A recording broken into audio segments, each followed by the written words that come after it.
العفو عند المقدرة، ده المثل بتاعنا النهاردة. هاتوا قهوتكم وتعالوا.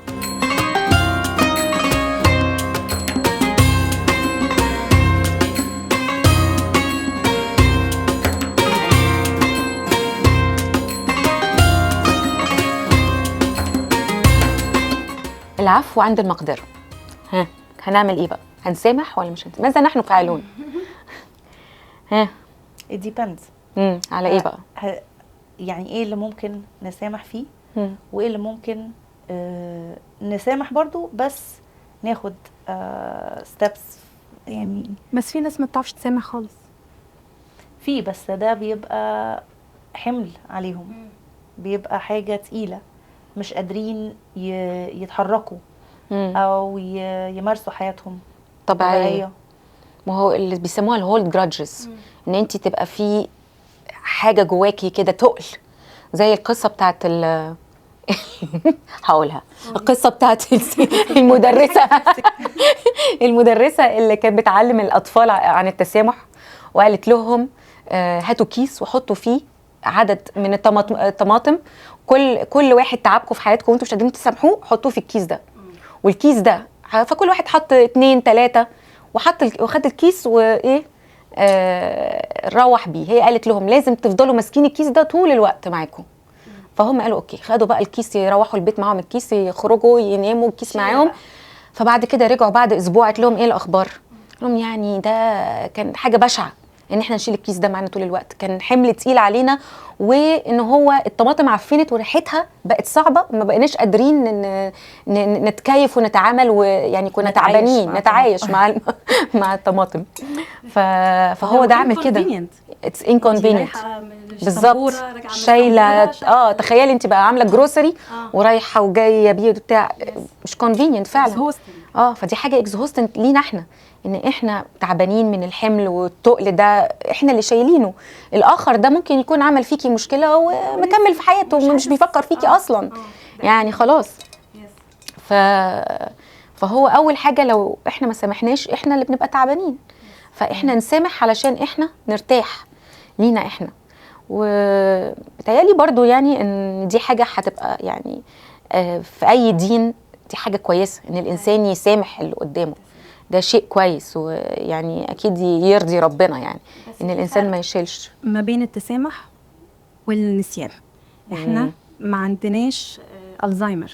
احنا يعني الموقف عدى علينا واكيد هيفضل في ذاكرتنا، بس ما نخليهوش حاجه بقى ايه ممكن تبقى برضو جوه، واول ما تغلطي تاني ونعيد بقى من الاول خالص، نجيب الاولاني والتاني والتالت، او ان هو حاجه تعباني زي ما قلنا جوه بس لكن ان انا انسى الموضوع خالص لا، ما بتنسيش طبعا، لا ما بتنسيش، بس احنا نفضل فاكرينه علشان نتعلم نتعلم نحرص بقى من الشخص ده.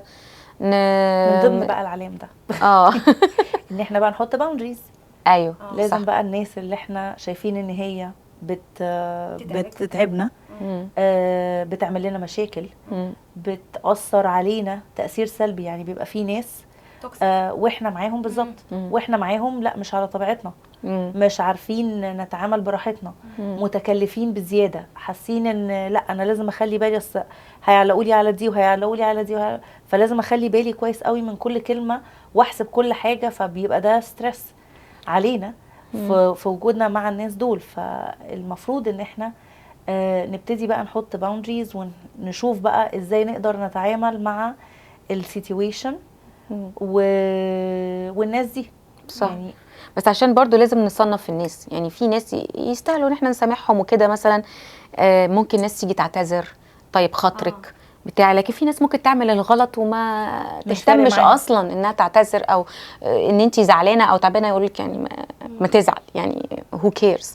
فاحنا برضو لازم نصنف نشوف مين اللي نقدر يسامحه او يستاهل ده، لان احنا فارقين معاه، وفي ناس احنا مش فارقين معاهم، فهم لهم كريدت عندنا برضو بالظبط. يعني ممكن يكون حد عمل لي حاجات كتيره حلوه، مش عشان بقى عمل معايا موقف واحد خلاص بقى ونهايه، يعني دي بصراحه انا بحسها غدر او يعني ان انت تبقي قلبة. مفيش امان، القلبة. القلبة يعني احنا ما بيننا كتير، يعني ازاي تنسى كل ده علشان غلطة واحدة ولا حتى كام غلطة؟ وبعدين احنا كلنا بني ادمين بنغلط، فبرضو يعني احنا اكيد بنغلط، فهنحب الناس تسامحنا، واحنا برضو لما حد يغلط فينا احنا نسامحهم.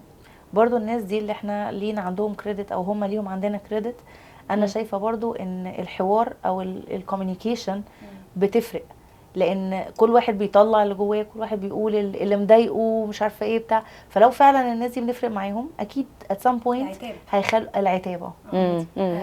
برافو سوزي. العتاب ده انا بحس ان هو ما يتعملش مع اي حد، بالظبط، يتعامل مع الناس القريبين اللي انا عارف غلاوتي عندهم وهم عارفين غلاوتهم عندي، فانا لا لما هتكلم معاهم هيفرق وهيبقى في فرق وهيبقى في اكشن والعلاقه هتبقى احسن. وفي ناس تانية بقى هتقعدي تهاتي لما لا بالظبط، بعد لو عاتبتي بقى مع الناس التانية هتتضايقي بقى. الناس الناس اللي عاملها لهم باوندريز لما نعاتبهم. الناس التانيين انت معانا ولا مع الناس التانيين؟ مش معانا. لا الناس دي لو عاتبتيهم بعد كده بتتضايقي، اللي هو انت ما كنتش، لان رد فعلهم هيضايقك، هيكسفك، هيضايقك، هيقول لك ايه اللي حصل، انا ما عملتش حاجه، انا مش عارفه ايه. الناس مش هتحب في معظم الناس ما بتحبش تطلع نفسها غلطانه. لو حد فعلا يعني سنسير في اعتذاره كده انت مش ممكن ما تسامحوهوش. هنيجي عند نقطه مهمه بقى، الناس اللي ما بتسامحش دي بتبقى متعبه قوي. يعني لو حد جه طيب خاطرك وقال لك كلمه وصالحك، لا اتصالحي يعني. ليه؟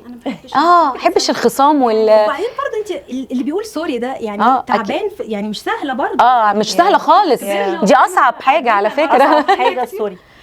يجري الشخص اللي ما بيقبلش الاعتذار دي بتبقى حاجه صعبه جدا. بيبقى كبرياء. يعني ثم انا ثم نفسي. ايوه. بتبقى برضو بنسميها الشد في العريض، يعني ما ليه ما الشد في العريض، ما تشدش في العريض كده. ايه ده تعرفيهاش؟ لا ناخد المثل ده. مش عارف، هندرس ونشوف يمكن هنشد ولا لا. الشد في العريض ما تبقاش كده يعني، مش اخرك يعني. بيحاول يعني بيجيب اخر اللي قدامه. بتستريتش. يعني بيموت اول مره. لا ما تقفلش الباب. يعني وبرضه يعني نوارب الباب. بالظبط. في ناس تانية برضه انا شايفه ان هي ما ينفعش نعاتبها، الناس اللي هي اصلا مش عايزه تخش في موضوع العتاب. في ناس بتبقى رافضه ده. هي رافضه مواجهه. لا مش عارفه اسميها ايه. ده بس شفت الناس دي. لا خدتيني على اخوانا، مش مستعده للنقطه دي. لا بس الناس اللي هي ما تحبش لا ما فيش حاجه يا ستي. لا بس ما تحبش المواجهه دي غير الموضوع يعني. ممكن دي انا وانتي فيها ما عندنا مشكله. كارول بتحب تواجه، انا وانتي ما بنحبش نواجه. في البرنامج ده. ايوه. كانوا بيجيبوا الحرامي كده ويجيبوا لا بس انا بحس ان مع يعني الواحد لما كبر ونضج وكده ان العتاب ده ما بقاش زي زمان.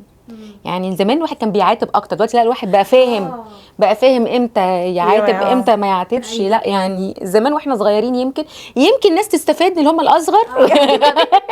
انما احنا وصلنا خلاص، يعني احنا نضجنا كفايه ننقي يا اولاد. الناس سوونا على الجنبين، فاحنا خلاص يعني. ساعات كان بيبقى فيه مكالمات كده بالساعات نفضل بس انت كنت بتعملوا ايه؟ كان في وقت. ايوه صح، انا عايزه اقول مين عنده وقت للكلام ده اصلا؟ طاقه. لا انا ما اقدرش على الكلام ده. دونت دو ذات وخلاص. بس مش حبيبي، بيس لاف. بعدين في حاجات مش مستاهله مناقشه يعني. في ناس مثلا انت تقولي لها الموضوع ده ضايقني، ايه اللي يضايق في كده؟ لا اتضايق في انا بقول دي ضايقتني، انت مش لازم تشوفي ده ما يضايقش او كده، او الموضوع ده جرحني. لا على فكره ده موضوع ما بيجرحش خالص. لا انا جرحت. ما انا يعني انا لازم نفرق ما بين لا يبقى انت حساسه بقى، انت حساسه. لا بلاش حساسيات بقى. مش انا بقول كلام لازم انت اللي حساسه. على فكره حتى لو حساسه، ما انا لازم ابقى عارف لو انا فارق معايا الشخص ده، حتى لو هو حساس ما لازم خلي بالي. خلاص انت المفروض اوكي ان الشخص يبقى حساس. انت المفروض تقولي ايه اللي انت اوكي معاه ومش اوكي معاه، واللي قدامك لازم يتعامل مع ده. دي ما فيهاش حاجه صح وغلط. لا فيها حاجه الموضوع ده بيتعبني والموضوع ده انا اوكي معاه او مش اوكي معاه. مش هينفع ان انت تقيمي وتقولي لا ده موضوع عادي او ده مش موضوع عادي. انا بقول لك ان الموضوع ده مثلا تعبني. فما ينفعش ان حد يقول لا لا ده موضوع عادي يعني بيحصل ايه مشكله يعني وياما. لا لا ما بحبش كده. يا احسن اكتر منك وعملوا مش عارفة، احسن منك وعملوا مش عارفه الجمله بالظبط، بس هي كانت بتتقال زمان كده. يبقى الصلح خير وبنتصالح الصلح خير. الصلح خير. الله علينا. الله عليكم.